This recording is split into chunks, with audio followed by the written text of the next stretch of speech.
Kính chào tất cả mọi người.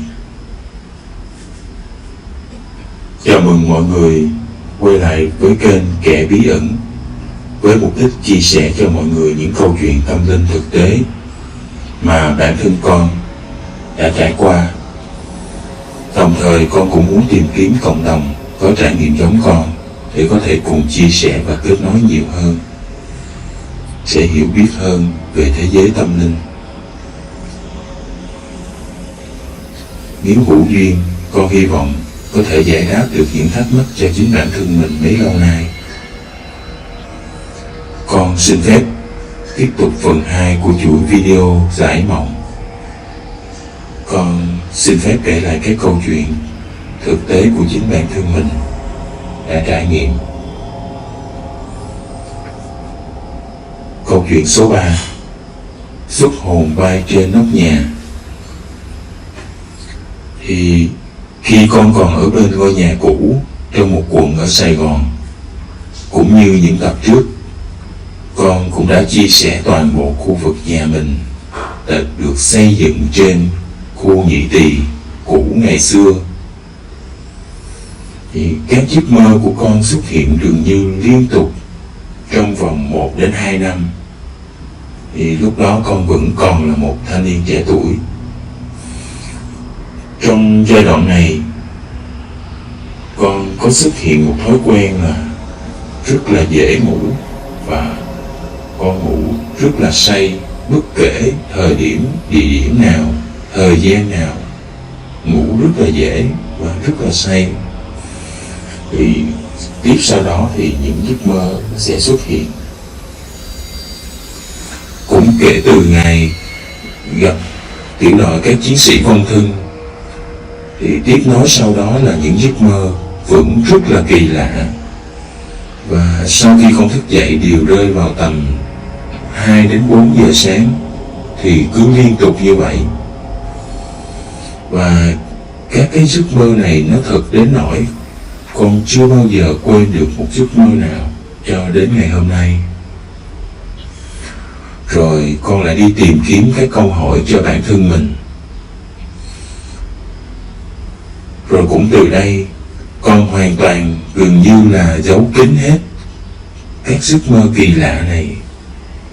Vì thời điểm này, con vẫn còn là một thanh niên trẻ tuổi, con chưa có nhiều kinh nghiệm sống, và nên con rất là lo sợ và hoang mang, và cũng không có cơ hội để chia sẻ với ai những giấc mơ này, hoặc tìm kiếm được sự chỉ dẫn, giải đáp thắc mắc. Cứ như thế, các giấc mơ cứ xuất hiện gần như là hàng đêm. Thì con vẫn có thể cảm nhận được rõ ràng, khá là rõ ràng, là chỉ cần chợp mắt trong tầm 1 đến 2 giờ là con thấy mình xuất hồn ra và bay đi ra khỏi nhà. Thì mãi sau này con mới tìm hiểu thêm, thì mới có biết được đây là một cái dạng xuất hồn ra khỏi cơ thể trong tiểu vũ trụ, trong vô vi.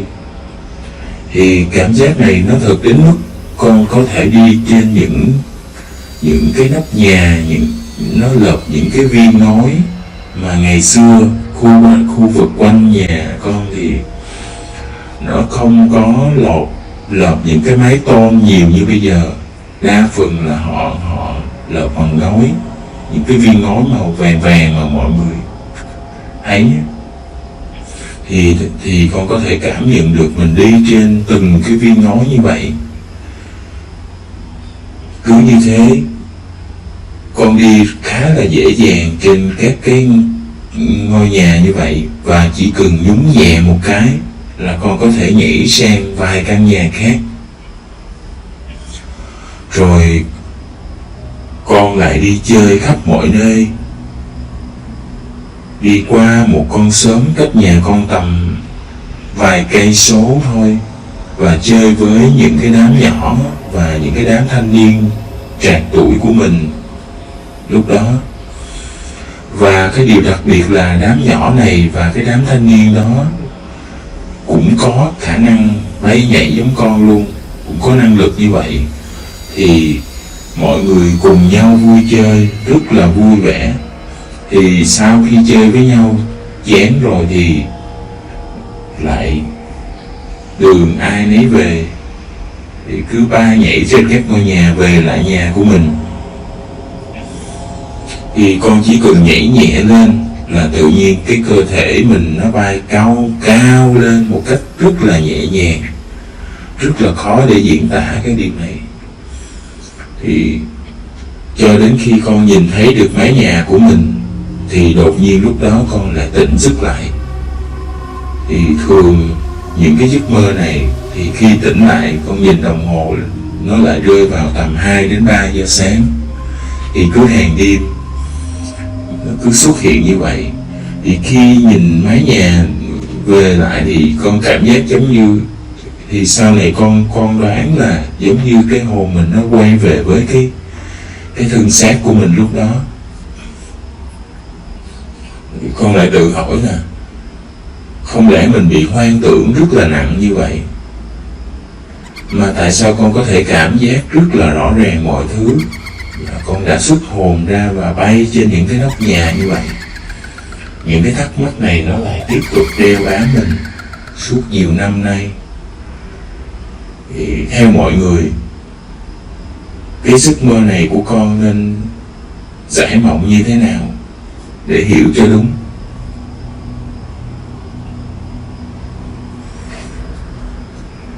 Con xin phép kể tiếp câu chuyện thứ tư, xuất hồn bay đi đánh nhau. Thì trong nhiều đêm như vậy, con cứ xuất hồn ra và đi vương du khắp mọi nơi, nhưng con chưa từng đi quá xa khỏi khu vực nhà mình. Và con cảm nhận được rõ là con chỉ đi chơi lanh quanh ngay khu nhà thôi, thì sau đó lại quay trở về lại cơ thể của mình.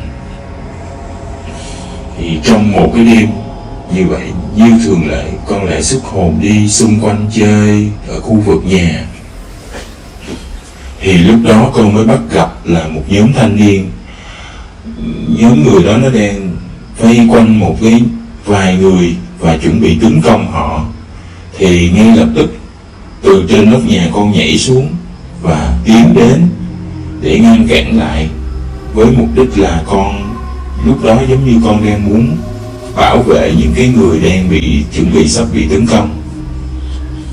Thì tuy rằng là cái giấc mơ, nhưng con cảm nhận được rõ ràng và con điều khiển được cái năng lực của mình rất là dễ dàng. Con nhanh chóng tìm quanh đó thì có một cái thanh tre rất là dài, thanh tre mà dạng từng đốt nó dài và nó rất là chắc. Thì sau đó con bắt đầu đánh nhau với cái nhóm người đang bao vây chuẩn bị tấn công những người kia. Thì con có thể dễ dàng đánh bật họ văng ra xa, nhưng sau đó họ lại quay trở lại nhanh chóng, và dường như cái năng lực của họ cũng rất là mạnh. Con cũng không thấy họ có hề hứng gì cả. Và ngay lúc đó con kêu lên, con kêu những cái người kia là hãy cố gắng chống trả lại những nhóm người này. Và lúc đó con lại ôm từng người một bay ra khỏi đám đông và đưa họ đến nơi an toàn. Sau đó con lại quay trở lại cứu những người khác, tiếp tục cứu họ từng người một. Thì cứ như vậy, sau khi xong cái việc đó thì con nhìn xuống thì con cũng không bận tâm những cái nhóm người còn lại kia họ nói gì đấy ở dưới. Thì sau đấy con lại xong việc rồi, giúp những người kia đến nơi an toàn xong thì lại bay về nhà trở lại. Thì lúc này cũng tỉnh lại và nhìn lại đồng hồ thì là rơi vào 3 giờ sáng. Thì với những cái giấc mơ như vậy, con lại hỏi tại sao con lại đi xuất hồn ra và lại đi đánh nhau với những người lạ như vậy, và con cũng lại thắc mắc suốt nhiều năm cũng không biết giải đáp như thế nào. Vì theo mọi người, cái giấc mộng này của con nó được hiểu như thế nào cho đúng.